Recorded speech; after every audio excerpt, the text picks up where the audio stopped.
नमस्कार। और एक बड़ी खबर निकल के सामने जो आ रही है वो चौंकाने वाली है। कांग्रेस ने एक लिस्ट जारी की है जिसमें पिछोर विधायक अब शिवपुरी से विधानसभा चुनाव कांग्रेस की तरफ से लड़ेंगे। जहां हमारे पास कई लोग और शिवपुरी की जनता के लोग बैठे हैं जिनसे हम चर्चा करेंगे कि जो महल की जो शिवपुरी की सीट है आने वाले वक्त में महल आएगा या महल के कोई लोग आएंगे या बीजेपी किसको उतारेगी ये देखना लाजमी होगा। लेकिन यहाँ पे हम जो बात करेंगे कि कई सालों से एक बड़ा मुद्दा शिवपुरी विधानसभा में रहा है जो कि भ्रष्टाचार की भेंट चढ़ चुका है। तो इस पूरे मामले में आप क्या सोचते हैं, क्या दोबारा बीजेपी को वोट जनता देगी इस पूरे मामले में? दोबारा बीजेपी वोट जनता नहीं देगी। इसका मेन कारण है कि सिंधिया जी से बीजेपी कांग्रेस को छोड़ के चले गए थे। उन्होंने कर्जा माफ़ कराएंगे, उन्होंने किसानों को कोई कर्जा माफ़ नहीं कराया और कर्जा माफ़ करने के चक्कर में कांग्रेस को उन्होंने छोड़ा था। आप जहाँ पे कुछ चर्चा कर रहे थे, आप कह रहे थे कि केपी सिंह जहाँ पे चुनाव विधानसभा में नहीं जीतेंगे, महल के ही लोग जीतेंगे या महल से अगर ज्योतिरादित्य सिंधिया उतरते हैं तो वो जीतेंगे। क्या कारण है जो आपने ये बात कही? कारण है अपने घर सब जीतते हैं, दूसरे आएगा दूसरा जीतेगा। देखो तो कहीं ना कहीं दूसरा आएगा, आप कहना चाह रहे हैं इनडायरेक्टली भी आप दोनों तरफ है, ये भी सवाल है। नहीं, और शासन की जितनी योजना चल रही है सब चुनावी योजना चल रही है, इससे किसी को कोई फायदा होने वाला नहीं है। और जहाँ पे जो विधानसभा शिवपुरी और साथ ही मध्य प्रदेश में कई वर्ष से मामा की सरकार रही है, आप युवा हैं, युवाओं की जिस प्रकार से भर्तियां आती है और उसके बाद उनको ज्वाइनिंग नहीं मिलती है और भ्रष्टाचार होता है, इस पे पूरे मामले पे क्या कहेंगे? मैं पहली बात तो ये कहना चाहूँगा, जो कांग्रेस की सरकार थी पहले, तब कौन से पुलिस में ज़्यादा लग गए थे? तब भी पैसे में जाते थे, अब भी पैसे में जा रहे हैं। और युवा क्या करेंगे? युवा, मैं युवाओं की नहीं, मैं अपने समाज की बात करता हूँ, ब्राह्मण समाज की, कि ब्राह्मण समाज ना तो कांग्रेस को देगा ना तो बीजेपी को देगा, वो किसी को नहीं देगा। इस बार खत्म किया। क्या कारण है? ब्राह्मण जाति वर्ग क्यों नाराज चल रहा है दोनों पार्टियों से? इसलिए नाराज चला, ना तो हमारे लिए क्या कहते हैं राशन कार्ड है, ना कहीं नौकरी है, ना युवाओं के लिए आगे बढ़ने के लिए कोई कारण है। आरक्षण छोड़ो, किसी भी रोजगार का अगर सिंधिया जी आते तो यहाँ पे एक मिल बना देते तो यहाँ का रोजगार चलता, लोग जो रोजगार में लगते।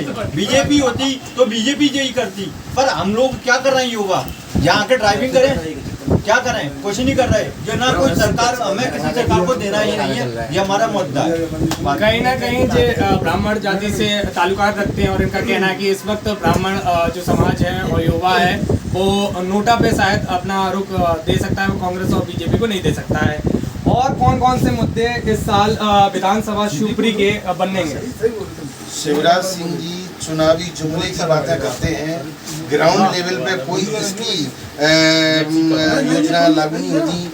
जहाँ भी जाते हैं, जिस सभा में जाते हैं, कोई चुनावी जुमले होते हैं और चुनाव के बाद फिर वही बातें हो जाती हैं, कहीं ये योजना, कहीं ये योजना, ये योजना उसके बाद फिर हो जाती है। और रोजगार के लिए बेरोजगार युवा पीढ़ी परेशान है, कोई उनके लिए कोई रोजगार नहीं है। और केवल महिलाओं को पैसे देने से क्या होगा भाई साहब? आप ये सोचिए जीएसटी कितनी बढ़ चुकी है।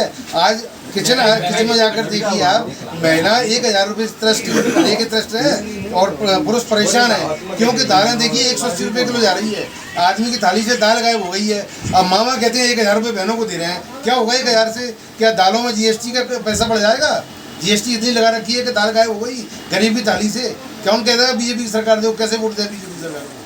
कहीं ना कहीं जनता का कहना है कि जो बीजेपी सरकार है वो महंगाई पे काबू नहीं कर पाई है और घर चलाना मुश्किल, पुरुषों के लिए भी मुश्किल साबित हो रहा है। शिवपुरी विधानसभा में कई बड़ी योजनाएं आई हैं, क्या लगता है क्या वो योजनाएं सफल हुई हैं या भ्रष्टाचार की भेंट चल रही है? अभी योजना तो एक भी सफल नहीं हुई है, वो तो चुनावी मुद्दे इस समय घोषणा करते जाते हैं, अमल एक की बात पर नहीं हो पा रहा है। महंगाई इतनी बढ़ गई है, 80 रुपये, पहले सिलेंडर आता 450 रुपये का, अब वो 1150 का हो चुका है, अब 985 का हुआ है, 200 रुपये कुछ नहीं होना। नहीं, शिवपुरी में जो जल की योजना है, क्या जल आप तक पहुंच रहा है? नहीं करवा रहा हूँ। 7 दिन एक दिन पानी आता है और जनता बहुत परेशान है इस समय। तो एक दिन पानी आता है।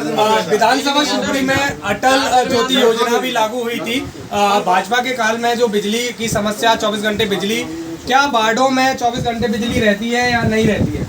वार्डों में बिजली तो ठीक है, बिजली का उत्पादन तो सही है, बिजली भी सही है, पर पानी का क्या है कि 4 दिन नल नहीं आते, 1 दिन नल आते हैं तो युवा क्या परेशान होता है, पूरा वार्ड परेशान होता है। ना तो पार्षद काम आता, ना तो नगर पालिका अध्यक्ष काम आता, लेके हमें डिब्बों से जाना पड़ता है। साइकिल पे 4 डिब्बे बांधे ओझे जा रहे हैं साहब, वहाँ पे जाके देखते हैं तो टैंकर लगे, टैंकर वाले कहते हैं नल नहीं आ रही क्या।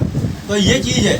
शिवपुरी से जो कांग्रेस के जो उम्मीदवार हैं केपी सिंह कक्का जी, उनको लेकर क्या सोचते हैं? क्या वो शिवपुरी विधानसभा को कांग्रेस की सीट दिला पाएंगे? लोकल प्रत्याशी है और प्रतिष्ठा है, अच्छी सब कुछ है। अगर उनकी सरकार बनेगी तो उनसे हमें काफ़ी उम्मीदें हैं और वो अपने आप में भी बहुत अहमियत रखते हैं।